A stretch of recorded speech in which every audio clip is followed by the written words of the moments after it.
प्यारे बच्चों, स्वागत है आपका हमारे इस नई वीडियो में। जैसा कि आपको पता है, हम सोशल साइंस के लिए एमसीक्यूज़ की सीरीज़ चला रहे हैं और यह है उसका पार्ट 3 है। और पार्ट 3 के साथ साथ ये हमारा लास्ट पार्ट भी है। आज हमारा सोशल साइंस के कक्षा 10th के एमसीक्यूज़ की सीरीज़ का ये लास्ट वीडियो है। उम्मीद है आपको पहले वीडियोस पसंद आए होंगे। अगर आपको ये वीडियोस पसंद आए हैं तो आप इसे अपने दोस्तों के साथ शेयर कर सकते हैं। तो चलिए, समय व्यर्थ ना करते हुए फटाफट स्टार्ट करते हैं। तो यहाँ पर पहला क्वेश्चन जो लिखा हुआ है, पहले क्वेश्चन के बारे में हम बात करते हैं। पहला प्रश्न है यहाँ पर कि जो जन्म के समय जीवन प्रत्याशा का अर्थ क्या है। यानी कि जन्म के समय जीवन प्रत्याशा से आप क्या समझते हैं। तो जन्म के समय किसी व्यक्ति के जीवन की औसत अपेक्षित लंबाई, यानी कि जन्म के समय किसी अपेक्षित लंबाई का मतलब वही है, जीवन जीने की बात करी जा रही है कि कितना व्यक्ति जी सकता है। हाइट की बात नहीं करी जा रही यहाँ पर। तो उसका कौन सा पहला सही हो जाएगा, जल्दी जल्दी करते हैं थोड़ा। यह है, निम्नलिखित में से कौन सा भूमिहीन ग्रामीण मजदूरों के लिए एक विकासात्मक लक्ष्य है। लग्जरी कार प्राप्त करना चाहते हैं वो, नहीं। अपने बच्चों को विदेश भेजना चाहते हैं, काम के अधिक दिन और बेहतर मजदूरी चाहते हैं, शहरों में स्थानांतरण चाहते हैं। देखो, गांव में लोग सबसे ज़्यादा क्या चाहेंगे इनमें से। आप कहेंगे सर गांव में लोग सबसे पहले चाहेंगे कि काम के अधिक दिन हों और बेहतर मजदूरी हो। क्वेश्चन नंबर नेक्स्ट पर चलते हैं। क्वेश्चन नंबर नेक्स्ट क्या कह रहा है, ये कह रहा है धन के बारे में निम्नलिखित में से कौन सा कथन सही है। धन के बारे में बताना है हमें। धन, तो धन है, पैसा आपके लिए प्रदूषण मुक्त वातावरण नहीं खरीद सकता है। तो ये बात बताना है, खरीद सकता है या नहीं खरीद सकता है। सत्य हमें पहचानना है यहाँ पर, सत्य कौन सा है। तो खरीद सकता है, लेकिन कौन सा कहा है, नहीं खरीद सकता, इसका मतलब गलत है ही। अगला है, यह सुनिश्चित नहीं कर सकता कि आपको बिना मिलावट दवाएं मिले, ये भी गलत है। तीसरा है, पैसा आपको, उल्टा पढ़ लिया बेटा हमने। प्रश्न ये पूछ रहा है कौन सा कथन सत्य है। तो ये क्या है, वातावरण नहीं खरीद सकता, सही बात है। जैसा आप जानते हैं पैसे से सभी चीज़ें नहीं खरीदी जा सकती, तो ये वाली बात भी सही है। दूसरा है, पैसा यह सुनिश्चित नहीं कर सकता कि आपको बिना मिलावट की दवाई मिले। आप आजकल जानते हो, ज़रूरी नहीं है कि हम जो महंगी चीज़ें खरीदते हैं तो उसमें मिलावट ना हो, उसमें भी मिलावट हो सकती है, ये वाली बात भी सही है। पैसा आपको संक्रामक रोगों से बचाने में भी सक्षम नहीं हो सकता, ये वाली बात भी सही है। क्योंकि क्या होता है, ज़रूरी नहीं है कि आपके पास ज़्यादा पैसा है तो आप अगर किसी भयंकर बीमारी से ग्रसित हैं तो आप सही हो जाएंगे। हाँ, बच सकते हैं, लेकिन बचा ही लेगा इस बात की गारंटी नहीं है। तो इसका मतलब कौन सा सही है, तीनों सही है। सिर्फ ये तीनों पता है किसकी वजह से सही हुए, नहीं लगने की वजह से। नहीं, नहीं और नहीं, इसकी वजह से एक सही हुआ है। नेक्स्ट पर चलते हैं। भारत के किस राज्य में शिशु मृत्यु दर सबसे कम है। यानी कि ये कहना चाह रहा है कि जो बच्चे होते हैं वह भारत का कौन सा राज्य है जहाँ पर बच्चे सबसे कम मरते हैं, इसके बारे में जानना चाह रहा है। तो इसका बेटा देखो, पहला उत्तर हो जाएगा केरल। यहाँ पर हम बेटा शिक्षा की बात करेंगे। जो भारत में सबसे ज़्यादा पढ़े लिखे जो लोग पाए जाते हैं वो केरल में ही पाए जाते हैं। जब सीधी सी बात है कि वो पढ़े लिखे हैं तो वो बच्चा, जिस टाइम पर बच्चा पैदा होता है उसका अच्छे से ख्याल रख सकते हैं, किन किन चीज़ों की आवश्यकता है उन सब चीज़ों को अच्छे से हैंडल कर पाते होंगे। शायद यही एक कारण रहा होगा, या और भी कारण हो सकते हैं, पर शायद उनमें से एक कारण ये हो सकता है कि वो लोग ज़्यादा पढ़े लिखे हैं, इसीलिए वहाँ पर बच्चों की मौतें कम होती हैं। तो इसका ऑप्शन नंबर कौन सा सही हो जाएगा, ए सही हो जाएगा। नेक्स्ट पर चलते हैं। किसी देश की प्रति व्यक्ति आय की गणना किसके द्वारा की जाती है। यानी कि हमें ये देखना है कौन सा देश में कोई व्यक्ति की आय, यानी कि कितनी कमाई होती है किसी व्यक्ति की, तो उसकी गणना या उसकी जो होती है पैसे की काउंटिंग किसके आधार पर की जा सकती है। तो देखते हैं, किसी व्यक्ति की कुल आय के द्वारा, बिल्कुल नहीं। देश की कुल आय के द्वारा, नहीं। सभी वस्तुओं और सेवाओं का मूल्य, नहीं।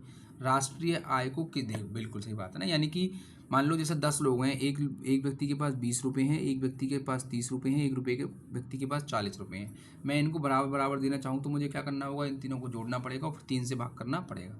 तो ऐसे ही हमें बताना है कि एक व्यक्ति लगभग कितना कमाता होगा। तो हम क्या करेंगे, हमारे देश की जो टोटल आय है उसको जोड़ लेंगे और टोटल जनसंख्या से क्या कर देंगे, भाग कर देंगे। तो हमारे पास क्या निकल कर आ जाएगी कि कौन व्यक्ति कितना कमा रहा है या किसी व्यक्ति की कितनी आय है। तो ये वाला सही हो जाएगा। नेक्स्ट पर चलते हैं। नेक्स्ट क्या कह रहा है, निम्नलिखित में से क्या एक सामान्य मनुष्य के लिए विकास का लक्ष्य हो सकता है। यानी कि सामान्य मनुष्य के लिए विकास का लक्ष्य क्या हो सकता है, इसके बारे में। आय, नहरों का प्रबंधन, अन्य ग्रहों पर जीवन की खोज, दूसरे देश पर शासन। तो देखो कितना आसान प्रश्न है, ऑप्शन पढ़ने से ही पता चल रहा है भाई। सामान्य मनुष्य के लिए पैसा ही होता है, मतलब अपना कमाना और अच्छे से जीवन जीना, दूसरे ग्रह पर जाने की नहीं सोचेगा, दूसरे देश पर शासन करने की भी नहीं सोचेगा, नहरों के प्रबंधन की भी शायद नहीं सोचेगा। नेक्स्ट पर चलते हैं। नेक्स्ट है अनूप एक वयस्क है। वयस्क का मतलब अनूप की उम्र 18 साल है, वह अभी अधिभारित है। बताइए उसका संभावित बॉडी मास इंडेक्स BMI कितना होगा। यानी कि हमें यहाँ पर क्या बताना है, इसका BMI बताना है। तो इसका BMI क्या होगा, 25 से अधिक होगा। मैं अलग से कल किसी दिन तुम्हें BMI निकालना बता दूंगा। इसका एक फॉर्मूला होता है जिसके आधार पर हम BMI निकालते हैं। नेक्स्ट है निम्नलिखित में से 2012-13 के आंकड़ों के अनुसार किस राज्य की प्रति व्यक्ति आय सबसे अधिक है। 2012-13 के आंकड़े तो बहुत पुराना प्रश्न है। आप इस प्रश्न को हम 2012-13 के हिसाब से पढ़ लेते हैं। महाराष्ट्र की आय है, वैसे अभी भी महाराष्ट्र की आय लगभग सबसे अधिक ही है प्रति व्यक्ति आय, पर फिर भी एक बार हम इसको क्रॉस चेक कर लेंगे। अगला है 7 वर्ष और उससे अधिक आयु वर्ग में साक्षर जनसंख्या के अनुपात को क्या कहा जाता है। यानी कि कहना चाह रहा है 7 वर्ष या उससे अधिक की जो आयु के लोग हैं, अगर वो पढ़े हुए हैं तो उसे क्या कहा जाता है। तो आप सभी बच्चे जानते हैं शिक्षा से तो शिक्षा सूचकांक नहीं कहते, मृत्यु दर तो कहेंगे ही नहीं, सकल मूल्यांकन अनुपात नहीं कहते। इसको क्या कहते हैं, इसको कहते हैं साक्षरता दर। यानी कि किसी देश की साक्षरता क्या है इसी के आधार पर पता चलता है। क्वेश्चन नंबर 10 है एक अमीर परिवार की लड़की के लिए विकास के लक्ष्य क्या हो सकते हैं। यानी कि एक गरीब परिवार की लड़की के लिए विकास के लक्ष्य अलग होंगे, एक अमीर परिवार की लड़की के लिए विकास के लक्ष्य अलग होंगे। अधिक दिनों का काम प्राप्त करना चाहेगी, बेहतर मजदूरी प्राप्त करना चाहेगी, उतनी ही स्वतंत्रता प्राप्त करना जितनी उसके भाई को मिलती है, बिजली प्राप्त करना। तो आपके हिसाब से इसका क्या हो जाएगा भाई। देखो अधिक दिनों का काम करना, भाई काम तो करेगी नहीं अगर पैसे वाली है तो। मजदूरी बेहतर मजदूरी भी नहीं चाहेगी, वो क्या चाहेगी, वो उतना ही फ्रीडम चाहेगी जितना उसके भाई को मिलता है, और बिजली से तो कोई मतलब ही नहीं है। तो ये वाला क्या हो जाएगा इसका ऑप्शन नंबर 10 का C एकदम सही होगा। नेक्स्ट है निम्नलिखित में से उद्योगपतियों के लिए विकासात्मक लक्ष्य कौन से। देखो यहाँ पर विकासात्मक लक्ष्य की बात करी जा रही है कि किस व्यक्ति के लिए क्या विकास है। जैसे मान लो मैं गाँव में रहता हूँ और मेरे घर पर बनी हुई है झोंपड़ी, तो अगर मैं एक कमरा गांव में दूसरी जगह पर मैं एक कमरा बना लेता हूं तो ये मेरे लिए शायद विकास का लक्ष्य हो सकता है। लेकिन जो व्यक्ति ऑलरेडी महल में रह रहा है तो उसके हिसाब से तो ये चीज़ें मायने नहीं रखती। वो अपने हिसाब से सोच रहा होगा, हो सकता है वो प्राइवेट जेट खरीदने का सोच रहा हो, वो विदेश में प्रॉपर्टी खरीदने का सोच रहा हो, इस तरीके से। तो यहाँ पर बात करी गई है कि जो हमारे उद्योगपति हैं, बिजनेसमैन हैं, उनके लिए विकास के लक्ष्य क्या क्या हो सकते हैं। तो काम करने के लिए अधिक दिन चाहेंगे, क्या वो ऐसा चाहेंगे कि उन्हें काम करने के लिए अधिक दिन मिले, बिल्कुल भी नहीं चाहेंगे। बेहतर मजदूरी प्राप्त करना चाहेंगे, बिल्कुल भी नहीं चाहेंगे। नेक्स्ट क्या है, कौन सा रहे ये, क्वेश्चन नंबर 11 है ना। नेक्स्ट है अधिक बिजली प्राप्त करना, वो चाहेंगे, क्या चाहेंगे, वो अधिक बिजली प्राप्त करना। आपका वो सर जी ऐसा क्यों, अरे भाई बिजनेसमैन है, उनका कोई बिजनेस चल रहा होगा और बिजनेस में लाइट की आवश्यकता होती है, तो इसलिए वो चाहेंगे ज़्यादा से ज़्यादा लाइट आए ताकि उनका जो भी बिजनेस है उसमें बिजली की वजह से किसी भी तरीके का कोई व्यवधान ना हो। मतलब और भी बहुत सारी चीज़ें चाहेंगे वो, लेकिन इन चारों ऑप्शन के हिसाब से जो सबसे सुइटेबल आंसर है हमें वो देना है, और इन चारों में जो सबसे सही आंसर है उसके हिसाब से वो है ऑप्शन नंबर C। नेक्स्ट पर चलते हैं क्वेश्चन नंबर 12। क्वेश्चन नंबर 12 कह रहा है UNDP United Nation Development Programme होता है इसकी फुल फॉर्म, इसकी UNDP के अनुसार किसी देश के विकास को मापने के लिए निम्नलिखित में से कौन सा मापदंड है। यानी कि हमें ये जानना है कि किस देश में कितना विकास हो रहा है या कितना विकास हुआ है। तो यह जानने के लिए हमें क्या जानना होगा, क्या हमें उस देश के प्रति व्यक्ति की आय जाननी होगी। भाई सही बात है, हम जानना चाह रहे हैं अमेरिका में ज़्यादा पैसा है, तो हम ये भी तो जानना चाहेंगे कि अमेरिका का प्रत्येक आदमी कितना पैसा कमाता है। दूसरा हम ये भी जानना चाहेंगे कि वहाँ पर लोग कितने पढ़े लिखे हैं, पढ़ाई का क्या सिस्टम है। तीसरा लोगों की तबीयत कैसी रहती है, उनका हेल्थ कैसा रहता है, उनका स्वास्थ्य कैसा रहता है। तीनों ऑप्शन सही है, इसलिए हमारा कौन सा ऑप्शन सही हो जाएगा, इसका option number D is the right answer. Next पर चलते हैं क्वेश्चन नंबर 13। क्वेश्चन नंबर 13 में क्या लिखा हुआ है, नीचे दिए गए कथनों को ध्यानपूर्वक पढ़िए। पहला है साक्षरता दर को 10 वर्ष के आयु वर्ग में साक्षर आबादी के अनुपात के रूप में परिभाषित किया जा सकता है। ये तो आपके हिसाब से गलत नहीं होना चाहिए, आप कहेंगे सर जी होना चाहिए, क्योंकि अभी अभी हमने क्या पढ़ा था, 7 साल पढ़ा था, यहाँ पे लिखा हुआ है 10 वर्ष, इसी पे गलत हो जाएगा, पूरा पढ़ने की ज़रूरत ही नहीं है। नेक्स्ट में क्या लिखा हुआ है बेटा, नेक्स्ट में लिखा हुआ है अलग अलग व्यक्तियों के पास देश के विकास के बारे में अलग अलग और परस्पर विरोधी धारणाएं हो सकती है। जैसा कि अभी अभी हमने पढ़ा कि जो गरीब व्यक्ति के लिए विकास अलग होगा, अमीर व्यक्ति के लिए विकास अलग होगा। तो ये वाली बात क्या है, ये वाली बात तो सही है। नेक्स्ट पर चलते हैं। नेक्स्ट में क्या लिखा हुआ है, नेक्स्ट में लिखा हुआ है निवल उपस्थिति अनुपात एक ही आयु वर्ग के बच्चों की कुल संख्या के प्रतिशत के रूप में स्कूल जाने वाले 7 और 10 वर्ष के बच्चों की कुल संख्या है। नहीं, निवल अनुपात का इस बात से कोई मतलब ही नहीं है, तो ये भी क्या हो जाएगा हमारा गलत, ये भी क्या हो गया हमारा गलत। और चौथा देखते हैं, आपकी जेब में रखा पैसा उन सभी वस्तुओं और सेवाओं को नहीं खरीद सकता जिनकी आपको अच्छी तरह से जीने के लिए आवश्यकता हो सकती है। बिल्कुल सही बात है। जैसे मान लो आपको बताया, मैं चाहता हूँ कि भाई मुझे जी वैगन मिल जाए, जी वैगन, तो क्या मुझे जी वैगन मिल पाएगी? आप कहेंगे सर अभी तो आपकी जेब में इतना पैसा नहीं है कि आप जी वैगन ले पाएँ। तो ये बात भी सही है। तो चौथी बात क्या है? सही है। तो क्या कौन कौन सा सही था? दूसरा सही था और चौथा सही था। क्या कोई ऐसा ऑप्शन है? देख लेते हैं। पहला, दूसरा, हाँ, D option is the right answer. D में क्या लिखा हुआ है? डी में ये दोनों बातें लिखी हुई। नेक्स्ट पर चलते हैं। क्वेश्चन नंबर 14 में बेटे क्या लिखा हुआ है? निम्नलिखित में से किस राज्य का मानव विकास सूचकांक HDI सबसे अधिक है? HDI का मतलब होता है ह्यूमन डेवलपमेंट इंडेक्स, और हिंदी में बोलते हैं मानव विकास सूचकांक। तो इसके बारे में देख लेते हैं। चलो, सबसे अधिक किसका है? केरल का है, पंजाब का है, उत्तर प्रदेश का है या पश्चिम बंगाल का है? तो आपको पता है कि ये भी सबसे ज़्यादा किसका होगा? केरल का, क्योंकि वहाँ के लोगों पढ़े लिखे भी अच्छे हैं, वहाँ के लोगों का स्वास्थ्य भी अच्छा है, तो उनके ह्यूमन की डेवलपमेंट की बात भी वहाँ पर क्या हो रही होगी? ज़्यादा हो रही होगी। क्वेश्चन नंबर नेक्स्ट की बात करते हैं। नेक्स्ट है, केरल में शिशु मृत्यु दर कम है, क्यों? यानी कि क्या, अभी अभी पीछे पढ़ा था ना हमने कि केरल में कम बच्चे मरते हैं, कम है क्योंकि क्या कारण है इसका? इसकी जलवायु स्थिति अच्छी है, हो सकता है जलवायु स्थिति अच्छी हो वहाँ की। दूसरा, इसके पास पर्याप्त अवसंरचना है, पर्याप्त इंफ्रास्ट्रक्चर है, ये नहीं कह सकते। इसमें बुनियादी स्वास्थ्य और शैक्षिक सुविधाओं का पर्याप्त प्रावधान है। देखो वही वाली बात करी ना हमने कि लोग पढ़े लिखे ज़्यादा हैं और इलाज की सही व्यवस्था है, जिसकी वजह से वहाँ पर बच्चे क्या हो रहे होंगे? कम मर रहे होंगे। तो इस हिसाब से इसका कौन सा ऑप्शन सही हो जाएगा? इस हिसाब से वहाँ पर मरने वाले बच्चों की संख्या क्या हो जाएगी? कम, और हमारा ऑप्शन नंबर सी क्या हो जाएगा? Right answer. क्वेश्चन नंबर 16 पर चलते हैं।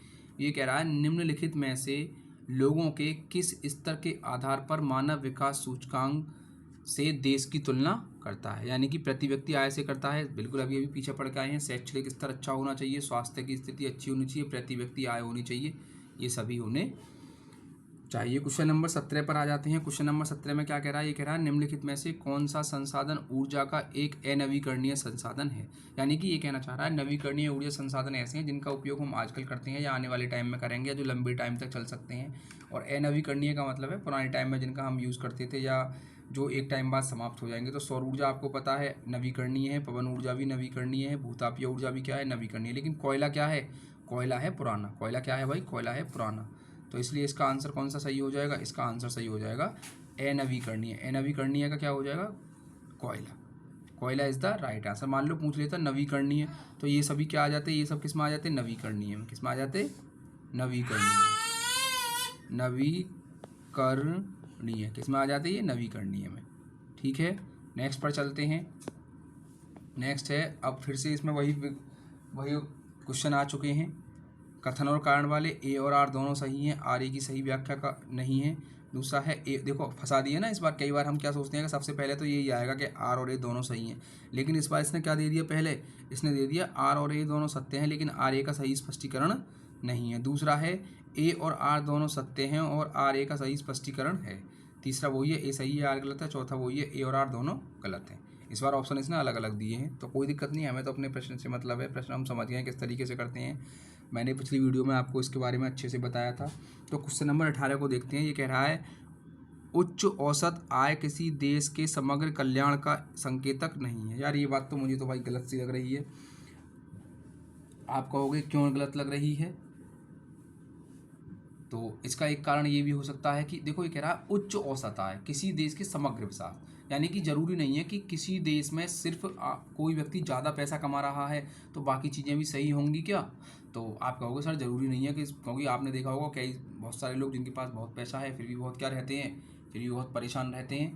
तो इसका कोई ज़रूरी नहीं है ऐसा हो। तो इसलिए इसका ऑप्शन क्या हो? पहले वाली बात क्या है? नहीं आ गया ना, नहीं। तो सिर्फ एक कारण नहीं हो सकता ना, और भी हो सकती हैं। तो ये वाली बात क्या है? सही है। दूसरा है, औसत आय मानव विकास को सम्मिलित नहीं करती, जैसे शिक्षा का स्तर, स्वास्थ्य और सार्वजनिक सुविधाएं। बेटा ये चीज़ें जो करती हैं शिक्षा के स्तर को, मतलब मानव के विकास को बताती हैं, लेकिन पैसे से मानव के विकास को नहीं बताया जा सकता। तो ये वाली बात भी क्या है? सही है। तो इसमें कौन सा सही है? इसका ए भी सही है और आर भी सही है और आर ए का सही स्पष्टीकरण भी है। तो इसका कौन सा हो जाएगा, इसका हो जाएगा दूसरा वाला, ये कौन सा हो जाएगा, इसका दूसरा हो जाएगा। दूसरा ही तो होगा, हाँ दूसरा है ना ये वाला। कौन सा इसका आंसर हो जाएगा, आर और ए दोनों सही हैं और आर ए की सही व्याख्या करता है। नेक्स्ट पर चलते हैं। क्वेश्चन नंबर 19 में क्या कह रहा है, क्वेश्चन नंबर 19 को पढ़ते हैं। इसमें कह रहा है अधिशेष तेल संसाधनों के कारण वर्तमान में देश की राष्ट्रीय आय बहुत अधिक है, हालांकि आपके वैकल्पिक स्रोतों की तलाश करना अभी भी आवश्यक है। तो ये क्या कहना चाह रहा है, ये कहना चाह रहा है कि जो तेल हैं आजकल राष्ट्रीय आय में एक महत्वपूर्ण रोल निभाते हैं, तो ये बात कहीं ना कहीं सही है। दूसरा है तेल एक प्राकृतिक संसाधन है जो प्रकृति में नवीकरणीय है। तेल एक प्राकृतिक संसाधन है, ये बात तो सही है, लेकिन ये नवीकरणीय नहीं है। ये कैसा है, अनवीकरणीय है। तो इसलिए हमारा पहला तो क्या हो जाएगा, इसका सही हो जाएगा और दूसरा क्या हो जाएगा, गलत। तो ये वाला क्या है, मैं थोड़ा सही से साफ करके लिख देता हूँ इसको, मैं पीछे नहीं जाऊँगा इसका आंसर लगाने, आप ध्यान रखेंगे। ये पहला वाला क्या है, सही है और ये वाला क्या है, गलत है। नेक्स्ट पर चलते हैं। नेक्स्ट क्वेश्चन नंबर 20 क्या कह रहा है, ये कह रहा है सोफिया सप्ताह में 5 दिन काम करती है। मान लो एक लड़की है सोफिया जो सप्ताह में 5 दिन काम करती है, प्रत्येक महीने के अंतिम दिन अपनी आय प्राप्त करती है और अपनी फर्म से चिकित्सा सुविधाएं प्राप्त करती है। तो उसकी क्या, अब इसका कारण क्या है, क्या सोफिया एक संगठित काम कर रही है, हो सकता है सोफिया एक संगठित काम कर रही हो। चलो आगे दूसरा चैप्टर आ गया, लास्ट क्वेश्चन है। तो ये सही बात है ना, सोफिया एक संगठित काम कर रही है का मतलब क्या है, यानी कि एक संगठन में यूनिटी में काम कर रही है। तो इसका मतलब क्या है, दोनों सही हैं और आगे का क्या है, सही व्याख्या है। ये वाला भी सही है और ये वाला भी सही है, और जब संबंध बनता है तो क्या होता है, व्याख्या सही है। क्या हो जाएगा यहाँ पर, व्याख्या सही है। क्लियर है। चलिए नेक्स्ट पर चलते हैं। अब यहाँ से दूसरा चैप्टर आपका स्टार्ट होता है। यहाँ पर लिखा हुआ है समीर एक वकील है, बताइए वह अर्थव्यवस्था के किस क्षेत्र में काम करता है। बेटा हमारी जो अर्थव्यवस्था है वो 3 होती है, प्राथमिक क्षेत्र, द्वितीय क्षेत्र और तृतीयक क्षेत्र। प्राथमिक क्षेत्र में कृषि वगैरह आती हैं, द्वितीय क्षेत्र में कृषि जैसे दूध वगैरह पालते हैं प्राथमिक क्षेत्र में आता है, लेकिन दूध से बनने वाले पनीर वगैरह जो ये सब जो है द्वितीय क्षेत्र में आते हैं, और ये जॉब वगैरह जो है तृतीय क्षेत्र में आते हैं। तो वही सब के बारे में यहाँ पर बात करेगी। तो इसने कहा है कि जो वकील जो है अर्थव्यवस्था के क्षेत्र में काम करता है, समीर एक वकील है, तो हमें ये बताना है कि जो हमारा वकील पना है वो किस एरिया में आएगा। तो बेटा अभी मैंने बताया ना, जो सर्विस सेक्टर होता है टर्सरी होता है, तीसरा वाला होता है। तो समीर क्या है, कौन से क्षेत्र में आएगा, तृतीय। मान लो समीर कृषि कर रहा होता तो समीर किस में आता, प्रथम में आता। क्लियर है। नेक्स्ट की बात करते हैं, निम्नलिखित में से कौन सी प्राथमिक क्षेत्र की गतिविधि है। अभी मैंने बताया बिल्कुल आपको पीछे, कृषि किस में आती है, कृषि प्राथमिक क्षेत्र में आती है। तीसरे की बात करते हैं, निम्नलिखित में से किस योजना के अंतर्गत ग्रामीण क्षेत्रों में कम से कम 100 दिनों के रोजगार की गारंटी दी गई है। तो आपने एक नाम सुना होगा, मनरेगा। क्या होता है बेटा, मनरेगा, जी लगाना भूल गया मैं इसमें, नरेगा, मनरेगा, यानी कि Mahatma Gandhi National Rural Employment Scheme है ना। तो इसके तहत क्या होता है, जैसे कि बेटा जब हम किसी देश में रहते हैं तो ये सरकार का दायित्व होता है कि जब हम वयस्क हो जाते हैं तो हमें रोज़गार प्राप्त करना या रोज़गार दिलाना, क्योंकि हर व्यक्ति पढ़ा लिखा नहीं है, इसलिए हर व्यक्ति को जॉब तो नहीं दिलाई जा सकती। तो इसलिए सरकार ने कुछ ऐसी स्कीम्स बनाई हैं जिनके आधार पर ऐसे व्यक्ति जो अपने कैरियर में अपने आप को ज़्यादा सक्षम नहीं बना पाते हैं या ज़्यादा सक्सेसफुल नहीं कर पाते हैं, तो सरकार उनके भी रोज़गार की व्यवस्था करती है। तो सरकार जब उनके रोज़गार की व्यवस्था करती है तो ग्रामीण इलाकों में इस तरीके के लोग ज़्यादा पाए जाते हैं, तो वहाँ पर एक स्कीम चलाई जाती है जिसका नाम है महात्मा गांधी राष्ट्रीय ग्रामीण योजना। तो इसका ऑप्शन नंबर कौन सा सही हो जाएगा, इसका ऑप्शन नंबर 3 एकदम सही होगा।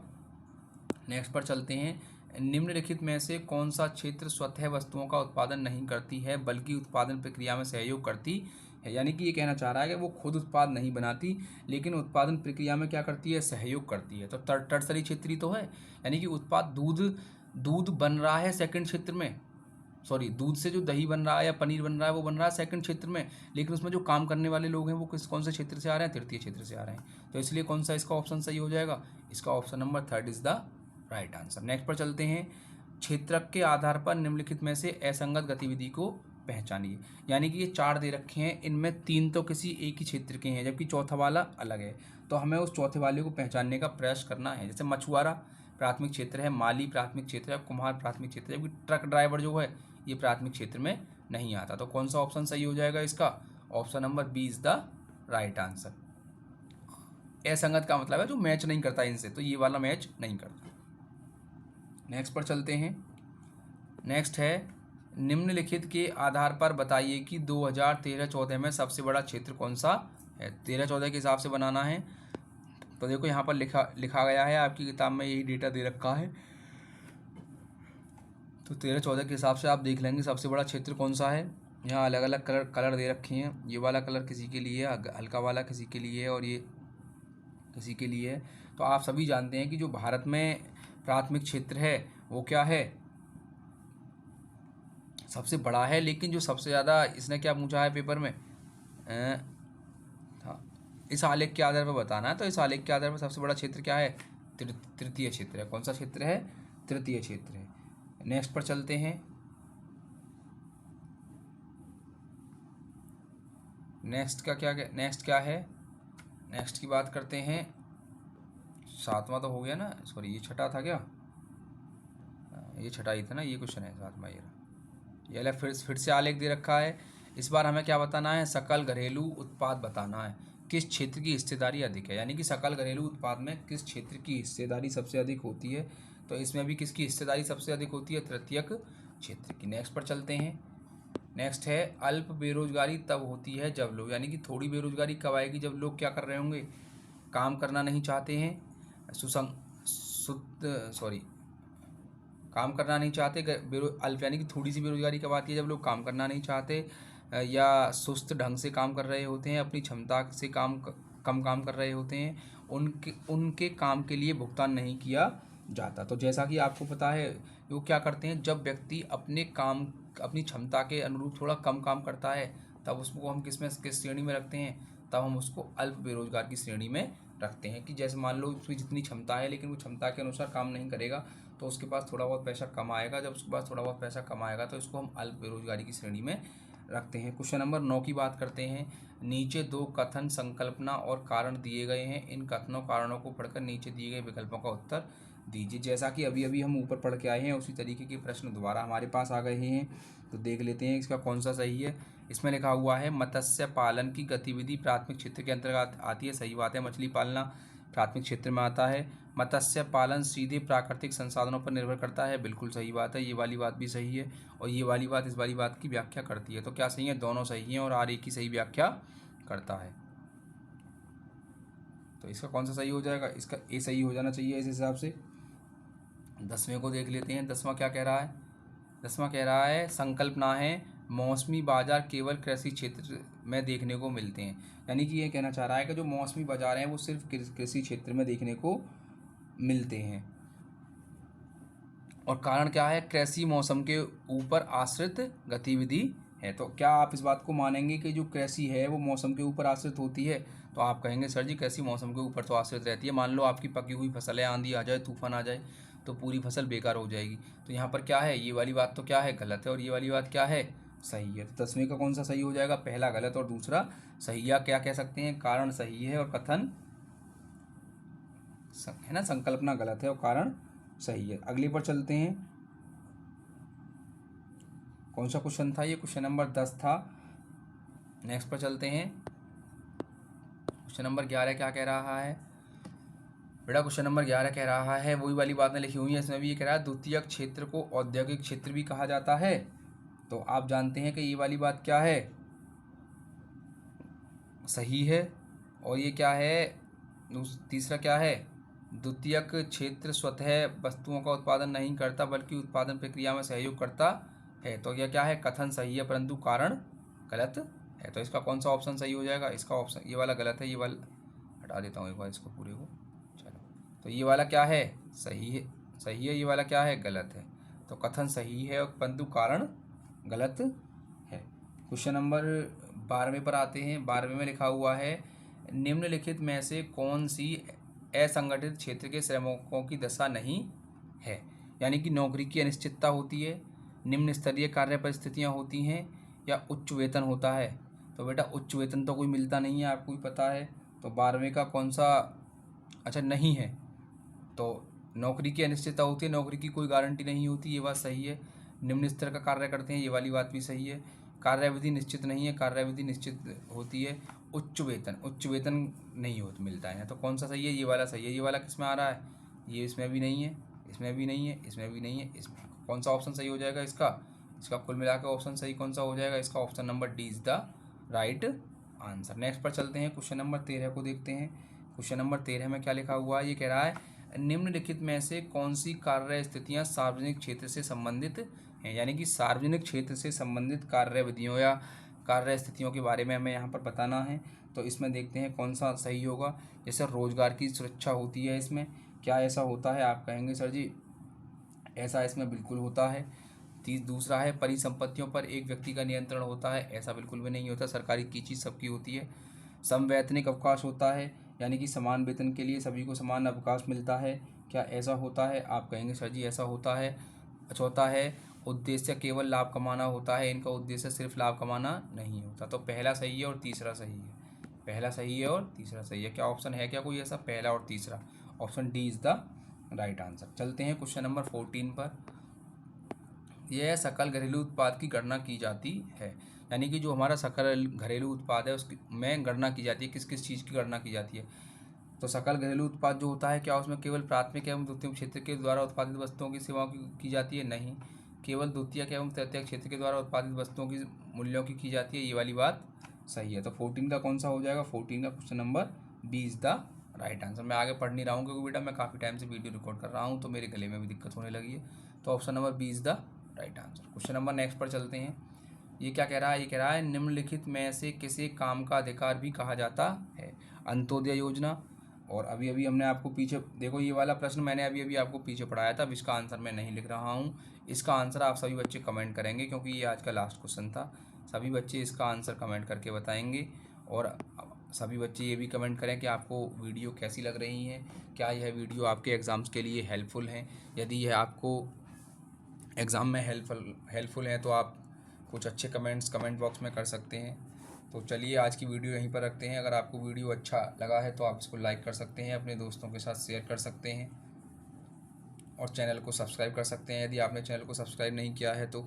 Thank you.